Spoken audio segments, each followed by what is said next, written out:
몇 년 전 타다 논쟁이 있었습니다.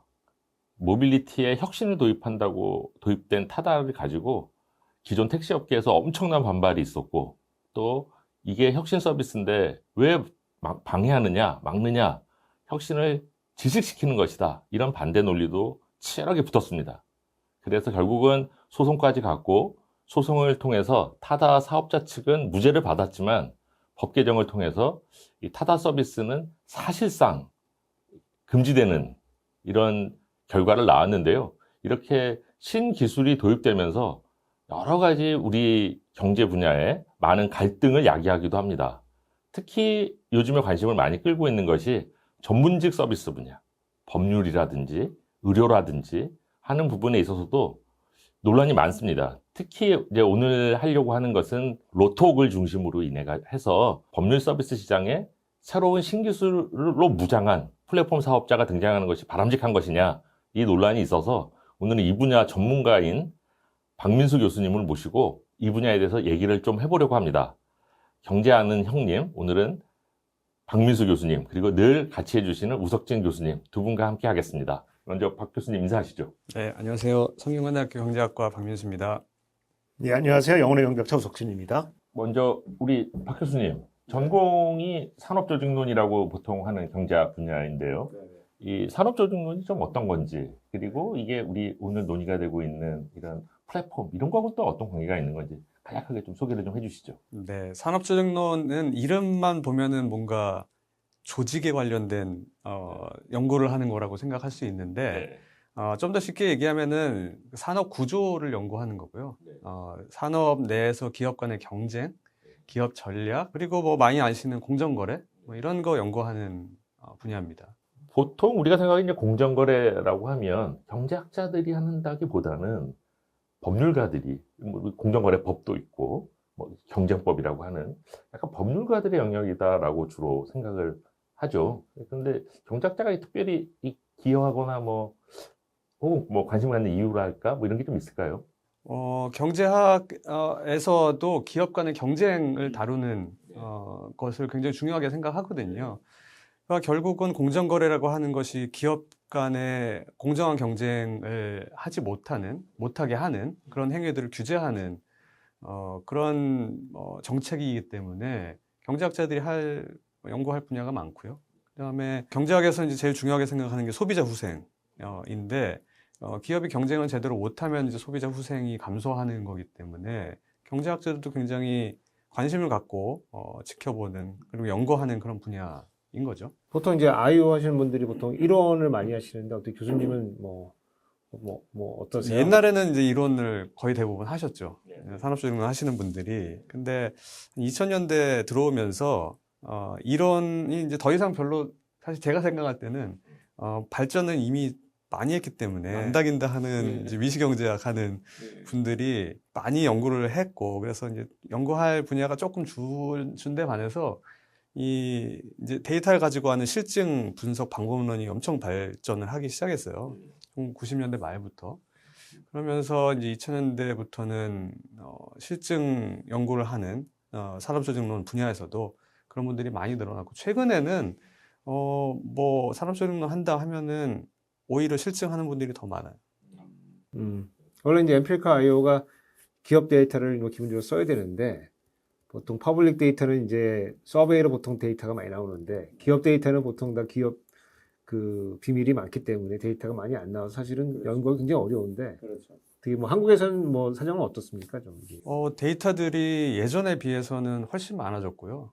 기업이 이제 자체적으로 만들어서 공개하는 데이터들도 많아졌고, 그 다음에 전문 데이터 업체에서 수집을 해가지고 공개하는 데이터도 많아졌고, 그리고 최근에는 굳이 공개하지 않더라도 이제 온라인에 공개되어 있는 데이터들이 많잖아요. 그거를 뭐 크롤링 같은 기술을 통해서 수집도 또 할 수 있기 때문에 옛날보다는 훨씬 사용할 수 있는 데이터들이 많아졌죠. 자, 그러면 이제 우리가 오늘 주제가 로톡인데요. 보통 아까 말씀하셨지만 과거에는 공정거래, 뭐 경쟁, 뭐 이런 얘기를 하면 무슨 거대 기업, 재벌, 뭐 이제 이런 것들이 먼저 연상이 된다는 말이에요.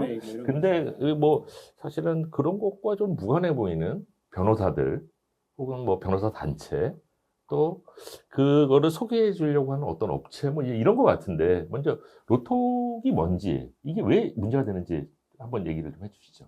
네, 로톡은 변호사를 검색하고 그리고 거기서 이제 상담을 편하게 받을 수 있게 중개를 해주는 플랫폼 이렇게 생각하시면 되고요. 여기 지금 시청하시는 분들은 아마 변호사가 필요한 일이 아마 거의 없으셨을 거고 그리고 뭐 앞으로도 변호사를 만나면 사실은 좋지 않은 거잖아요. 그래서 아마 이 변호사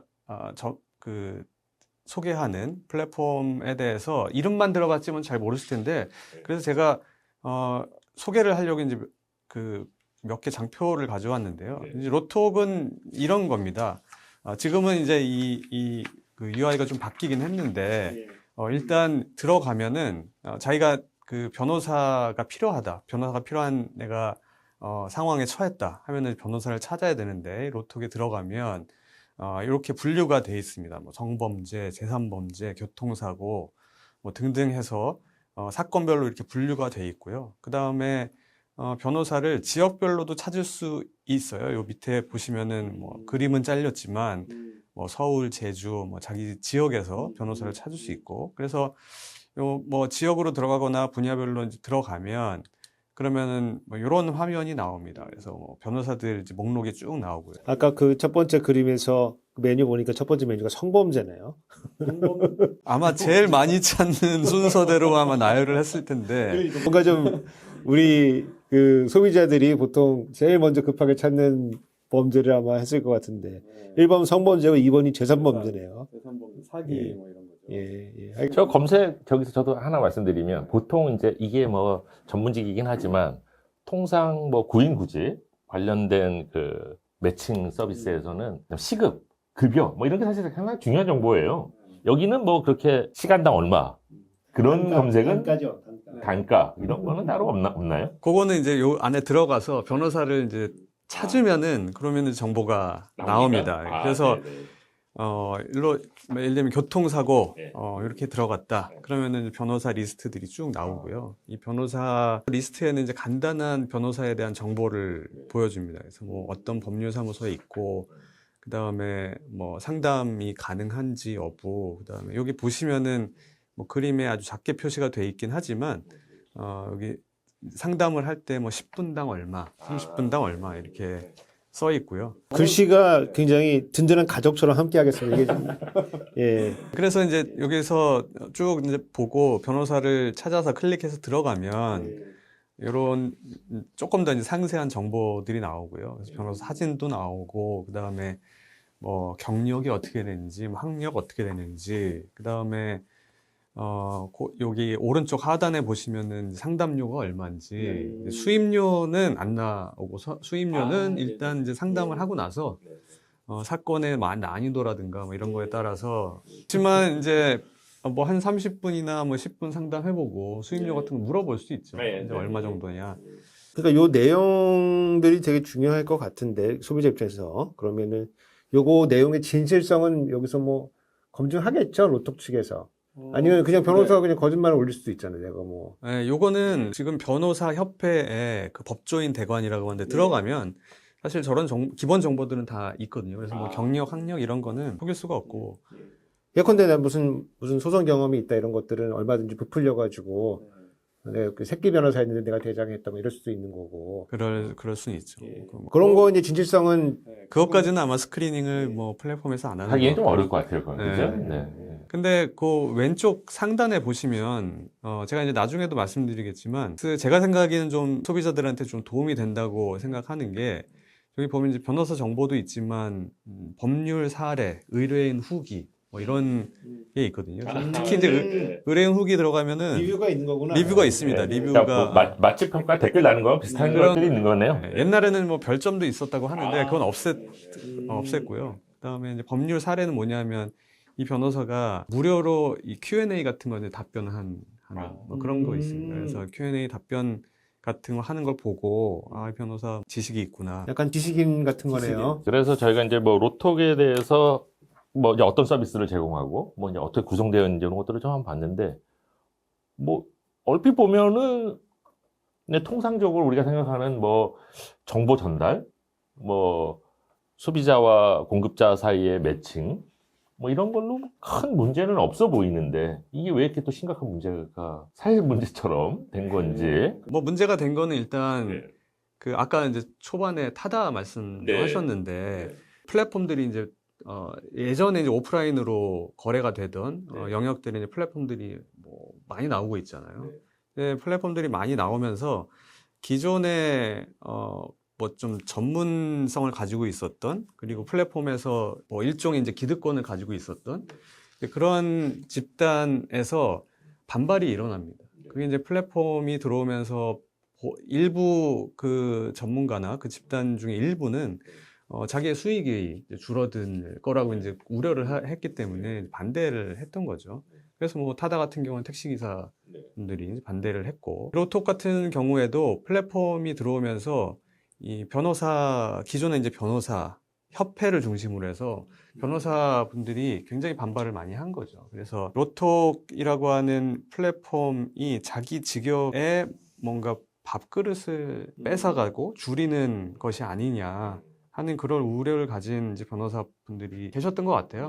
근데 물론 이제 표면적으로는 이제 타다 같은 경우는 택시기사분들이 우리 밥그릇 어떡하냐 이렇게 직접적으로 말씀하셨지만 변호사분들은 뭐 그렇게 얘기하지는 않았고 이 로톡이 변호사법 위반이다. 그리고 나중에 이제 좀 자세하게 말씀드리겠지만 변호사 광고 규정을 어겼다.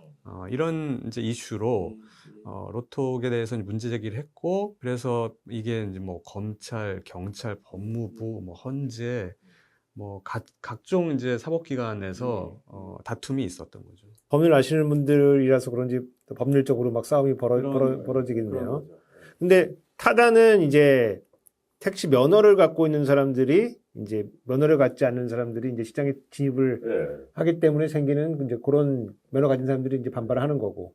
근데 요거는 여기서 이제 혜택 보는 변호사들도 있을 것 같은데, 그 변호사를 업을 가지고 있는 자격증 가지고 있는 사람들 사이에서 갈등이 생기는 건가요? 아니면은 관련해서 저도 조금 더 말씀을 여쭤보면 타다는 택시 면허를 갖고 영업을 하던 사람들이 있었고, 근데 그것을 택시 면허 없이 택시와 유사한 행위를 하는 새로운 사업자가 이제 등장을 한 건데, 이게 그러면 면허 없이 이거를 해도 되는 거냐라고 하는 이슈였던 거고. 근데 이거는 사실은 지금 로톡이 변호사를 대체하는 건 아니잖아요. 그러니까 예를 들면 변호사 자격증이 없는 사람 혹은 알고리즘이 변호사를 대신해서 우리가 뭘 하는 건 아닌데 이게 왜 그렇게 심각한 문제가 되는 건지, 그런 식의 얘기를 조금 해주시면 좋을 것 같아요. 네.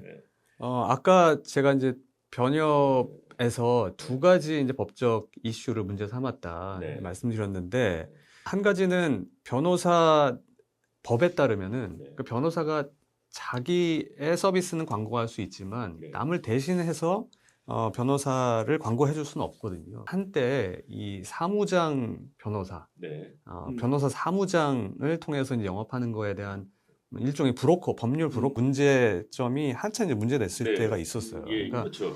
변호사가 직접 자기 서비스를 알리는 건 괜찮지만 변호사 라이센스가 없는 사람이 일종의 유인해서 법률 변호사들에게 이제 소개를 시켜주고 알선을 해주는 경우에 문제가 많이 있다라고 하는 게 이제 예전에 많이 알려졌었는데, 변협에서는 로톡이 플랫폼의 형태를 가지고 있지만 이게 결국은 변호사를 알선해주는 브로커다, 이런 식으로 봤던 거고, 그게 이제 첫 번째 이제 법률적인 쟁점이 됐었던 거죠. 근데 이제 말씀하신 대로 로톡은 사실 중개만 해주는 거거든요. 뭐 여기서 이제 서비스를 제공하는 사람들은 다 라이센스가 있는, 면허가 있는 변호사들인 거고, 타다의 경우에는 이제 택시기사분들 전체하고 면허가 없는 타다하고의 갈등이었다고 하면, 이 로톡 같은 경우에는 로톡을 통해서 이익을 보는 변호사들도 있고, 그 다음에 자기 수익이 감소를 할 것으로 우려를 하는 변호사들도 있고, 뭐 그런 상황인 거죠.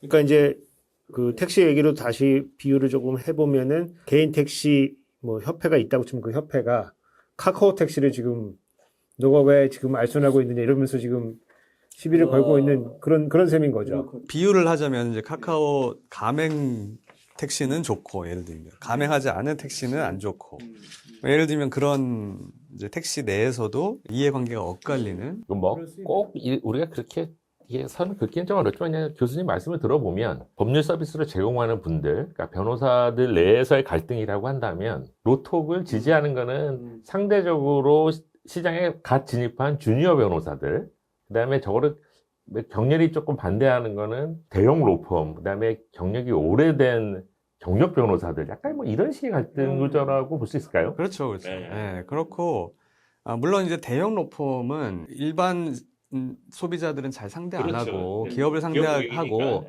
뭐 기업들이 로톡 들어가가지고 전화 찾고 이러지는 않을 테니까 사실 큰 우리 아는 뭐 큰 대형 로펌은 사실 관심이 별로 없고요.